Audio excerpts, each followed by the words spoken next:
Hi, everyone. Jackie and Rachel here. We just wrapped recording a podcast episode on the 5 love languages. Rachel, tell us what the 5 love languages are. Physical touch, gifts, gift giving, I think is one. Quality time, Words of affirmation, and what's the fifth one? We just went out of order. I know. So it's physical touch, words of affirmation, gift giving, quality time, and acts of service. There you go. So we were just talking about the love languages. Rachel and I both work with couples. We do individual work and we work with couples. And so one of the things that we find when couples come in, this information about the love languages, it's out there in the society, ether. right? It's out there in the ether. It's part of culture now. Have an awareness, whether or not they've read the books, they have an awareness, and somehow something clicks and it kind of makes sense with them. And so when we have couples coming in talking about the love languages, we're typically giving them some information that they might be missing by this oversimplified approach to relationships. Yeah.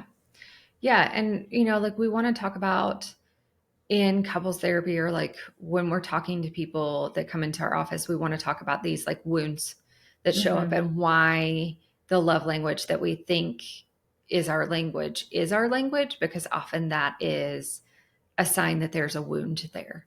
Right. And so we want to talk about those things. We really want to kind of get rid of this idea of love as, these 5 love languages and an integrated idea of what love looks like and how that shows up. And it's really all of these things are a fruit of love and not a single language that's been compartmentalized and pulled out of how we feel love. And if we are experiencing one like more strongly than the other, there is probably a wound there. There's probably something that we need to address. Yeah, I think there's more investigation to do about why that one particularly stands out among the 5 love languages. And I think sometimes approaching relationships with a simplified approach misses the complexity that people are, the individuals, humans are. It misses the complexity of relationships and can even prevent this relationship from really going to depths and having the richness the intimacy brings, because we're overly focused on approaching each other through one love languages. Yeah. Love language. There we go.